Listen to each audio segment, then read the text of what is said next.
Hello my friends and welcome back to my YouTube channel.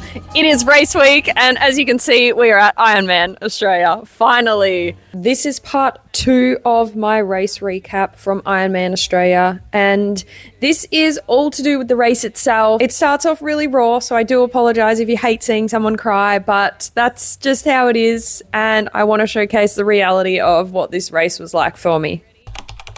I'm crying for now. 30 minutes. I just can't stop. I don't even know what's the point now.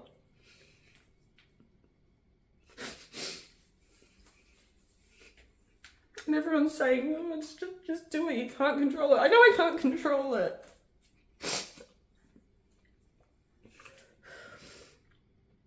I waited 3 years to do another Ironman.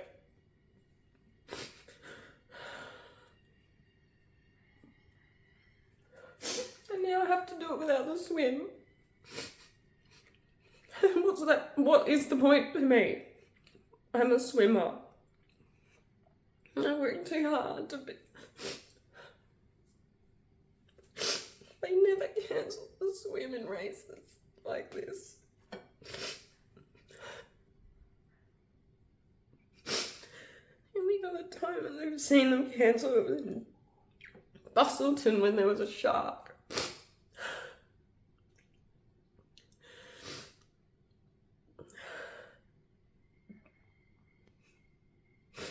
I don't know what to do.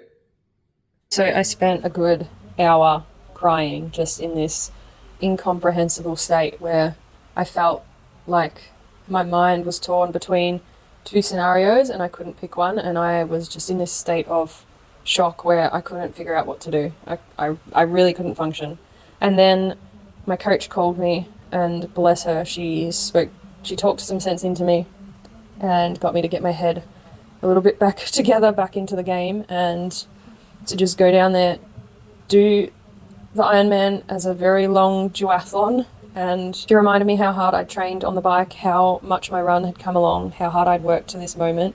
I know she said to me that you're not just a swimmer, you're a triathlete, you're a good cyclist, you're a good runner, you can still do this.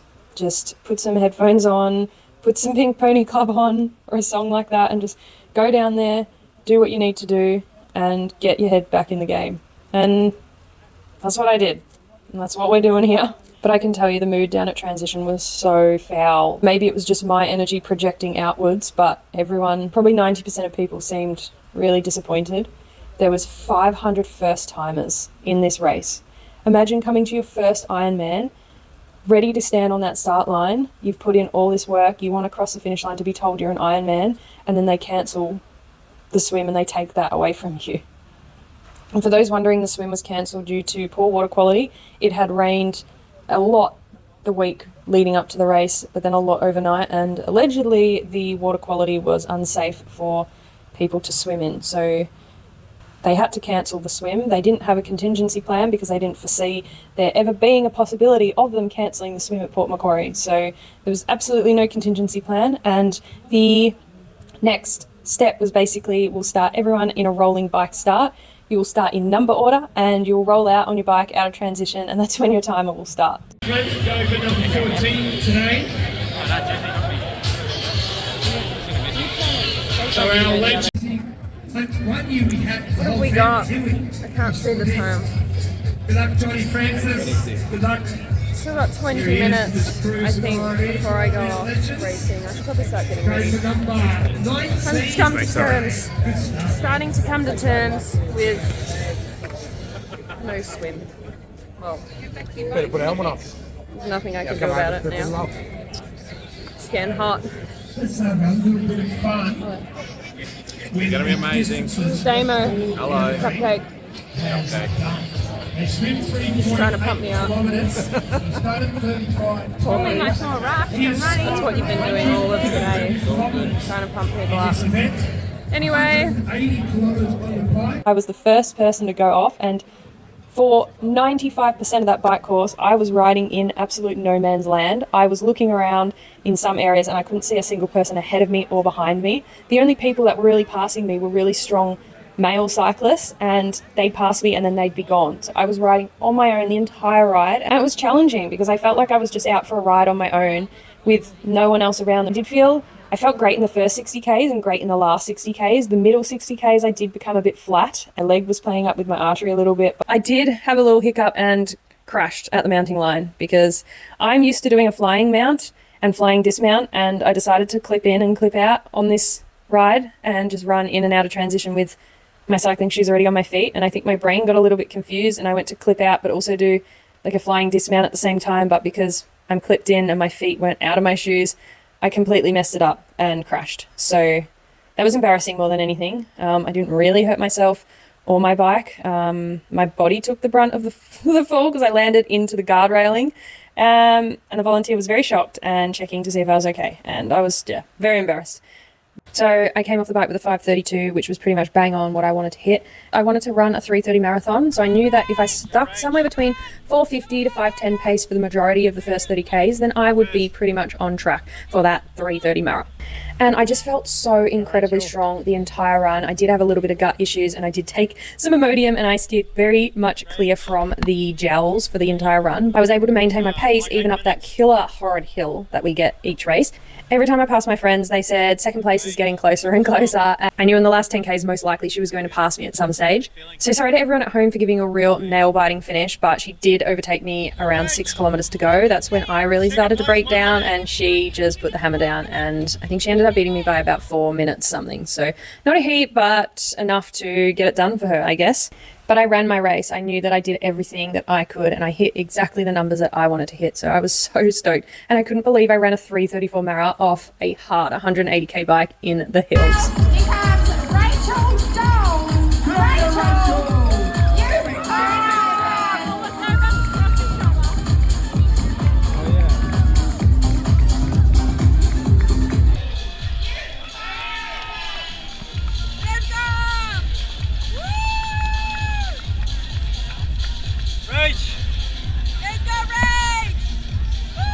Rachel!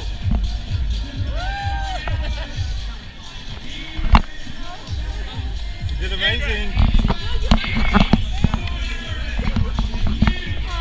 You maintained the pace so good. Yeah, Oh, you did fantastic. great. What do you think I came? Second. That girl's behind you, but she started after you. Yeah. I reckon by 2 minutes. Like, Oh, yeah. Yeah. You you did fantastic. You did amazing. Yeah, You crushed it. you crushed it. You have to go that way. You're so good. Amazing. An Ironman.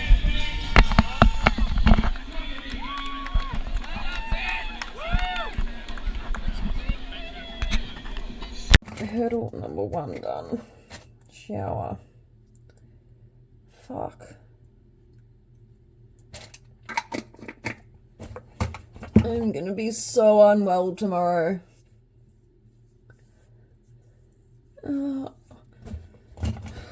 Look.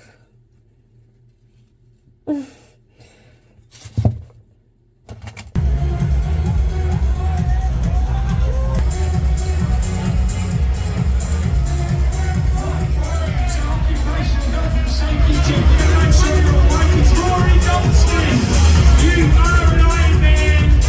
Cobble quarry after 3 or 5 seconds. Make some noise. One. Look at my wild hair. I took it out in braids, and this is what you get. I gotta wash it. It's crazy. And oh yeah, I think I got about 4 hours sleep. I was so restless in the adrenaline, and just my legs, my quads felt like they wanted to jump out of my skin. I feel okay though. I don't feel too bad, which is good. So today we will go down to the roll down ceremony and awards, because I got second, so I'll get my second place, and then there will be the World Championships slots allocated, and coming second means that I will probably get offered a slot to go to the World Championships in Kona, Hawaii, which for most triathletes is their absolute dream, and that's why they do Ironman, because everyone that knows Ironman knows Kona, even if you haven't done an Ironman, even if you just like know an inkling of what Ironman is, everyone's like, oh, have you done Kona? Which realistically I cannot afford it. I just do not have the funds to go. So I've got a big decision to make in the next 5 hours about whether I'm actually going to take a slot because I'd love to, but my brain is saying I shouldn't. My heart is saying do it. My brain is saying you don't have enough money to go. Oh, I'm actually getting a bit teary thinking about it. Oh, fuck. Emotions. Anyway, I'm gonna go and have a shower because we got to check out of our accommodation in like 2.5 hours. Okay, bye. That's not bad. 3 though. You did. I think it says I need to take a rest day. Yeah. I think Today's suggestion, rest day. So I definitely did not feel very well on the run because I kept getting like the pooping problem, the farty, gassy, like I was gonna start getting those stomach issues again. I drank this much of 1 bottle of carb mix, drank almost this whole other bottle of carb mix, and then I had 1 gel for the entire run and some jelly beans. I reckon it made it work. Might have worked. Oh, if I go like 30 grams of that carb mix, 25 gram gel, what's that, 55? And then 10 to 20 grams of jelly beans. And then I had some Coke in the last 10 Ks, so that might have worked out to be another 30. I probably had like 70 grams of carbs for the entire run. And not enough sodium. I didn't bonk though. I really don't know how I survived that.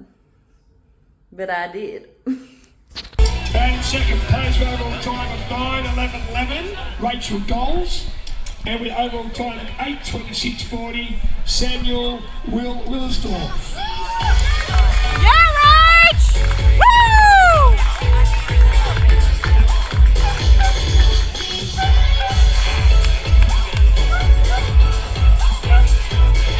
And our champions with overall time of 9.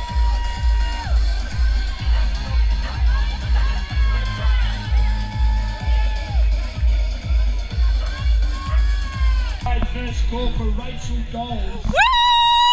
She's there, she's on the paparazzi. Yeah, Rach! Well done, Rachel. Woo! That's spot 2 of 5.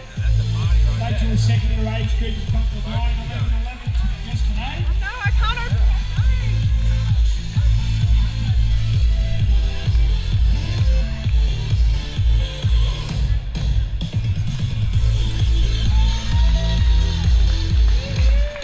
All right, third person.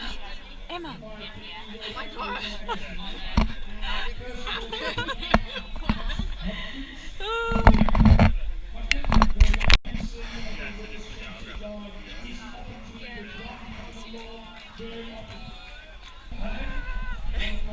There she is! Woohoo!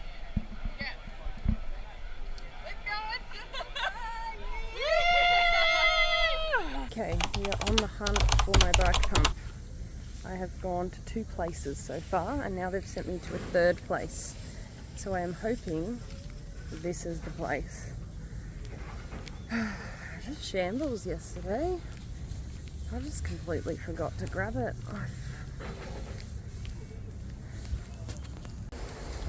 We got it! We got it! Some nice worker went around looking for it and then he brought me in and he showed me where all the pumps were. There is hundreds and hundreds of pumps left there, guys.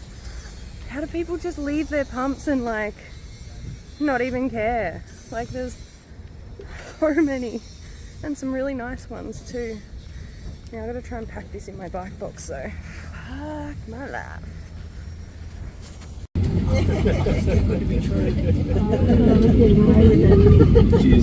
You're welcome.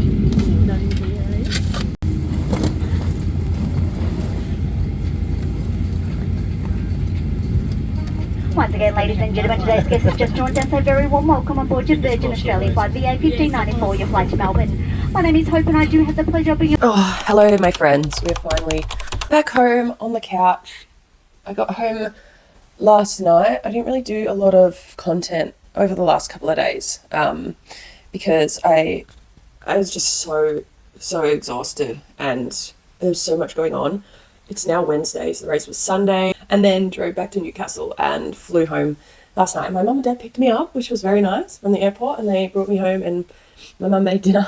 Had a little bit of time to sort of reflect on the race now and be absolutely devastated about the swim. I think that's going to take a very long time for me to get over, to the point where I'm starting to tear up again about it, which is so stupid because it's done now and I can't do anything about it. But my last Ironman was in 22 in Cairns and I hadn't had surgery for my artery yet. And that race was absolutely epic still, but it was so hard, so challenging for me. Every second from getting on the bike to the end of the run was painful for me. And I just managed to cross the finish line. And then when I had the surgery, I said to everyone, I said, I'm going to do another Ironman once I've had the surgery, and watch out, it's going to be epic. Got back into things. I did my half in Geelong and I went really well. I did like a 4:45, so I was tracking good. And then I was going to do Bustleton at the end of 23. And then that's when I got glandular fever and got chronic fatigue syndrome, and then I had to cancel my entry to Bustleton. And 2024, I just didn't feel well enough. It wasn't until the end of the year in November when I did Melbourne that I was like, okay, I think I'm well enough now. And I signed up for Ironman Australia and I put everything into this race. I felt so strong. It's the best training block I've ever had. I didn't really have any hiccups other than my guts and then nearly shitting myself whole saga. But I was pumped. I was so ready to go out and smash a full Ironman, and secretly in my head I was like, I think I can win this race. If I hit all my goal times and tick all those boxes this race, I think I can win it. I know that is a huge thing to say, and now that the race is over, I have absolutely no idea of whether that was even going to be possible. But that's what makes it so much more frustrating to me, is because now I will never know. I was ready to swim, I would say, somewhere between 55 to an hour, but I'd say probably around 57 minutes. And I was ready to bike a 5:30 and I was ready to run a 3:30. That was Rachel. Rachel, that was in her head. That was what she was going for. I woke up at 5 a.m. and I think Claudia turned to me and she's like, have you heard the news? And I was like, what news? What news? She's like, the swim's been cancelled. And I know it took me a while to like comprehend that in my head. I went into my room, I closed the door and I just broke down into tears. For the next hour, I just felt so lost. I didn't know what to do. I could not come to terms with it. I need someone to make a decision for me, because I kept saying, I'm not going, I'm not doing it. I'm not doing the sport anymore. I'm done with it. I can't win this race, or I can't even get on the podium without a swim, because I need that possibly 10-minute head start. And I was like, there's no point in me doing this race. Like, everyone's going to be watching this race and going, oh, she's not really as good as she thinks she is. She hasn't worked hard enough. And that's what was going through my head. And I felt sick and I just could not get my shit together. And you guys know the rest. I ended up coming 7th overall out of all the women and 2nd in my age group. And obviously it wasn't until 36 kilometers into the marathon that I got knocked off from 1st place to 2nd place. But I was only beaten by 4 minutes and like 50 seconds. So if I even had a 5-minute lead on the swim, things could have been different. Like, I wouldn't have been out in no man's land on the bike. I would have been with other people. I would have had people to push with, people to chase. It just changes the entire dynamic of the race, and it's a bit unfair, but there's nothing I can do about it. I know I'm always going to look back on this race and feel like my podium has been cheapened, and 2, my Kona slot has also been cheapened. I'm still so proud that I could go out after feeling like mentally incapacitated in the morning, get my head back in the game, hit the bike split that I was aiming for, and run a 3:30 mara. I ran a 3:30 mara after cycling hard for 180 Ks. That's wild. That's wild for me. So I guess now I will be doing my 2nd ever full distance Ironman, true full distance Ironman, in Kona, Hawaii, at the Ironman World Championships. That's about 5 months away. We've got a lot of work to do, a lot of heat training to do, because we'll be going from Melbourne's winter to like full-blown tropical summer, and it's going to be an experience regardless. It's going to be incredible. I've always wanted to go. Yeah, we're going to Kona, guys. We're going to Kona, and I'm gonna stop it there because I've rambled. I appreciate the support from the people as well out on course and over the course of the event weekend that said that they watch and enjoy my YouTube. That really meant a lot to me. And I remember one person particularly on the run said that him and his wife watch my YouTube, and yeah, that really pumped me up. That was really nice. You yell out to me on the weekend, drop a comment below, because I'd love to actually see who you are. Put a face to the person. Anyway, thank you all again Don't forget to like and subscribe, and I will see you in the next video for Kona build, for the Kona vlog. Holy moly. Okay, bye.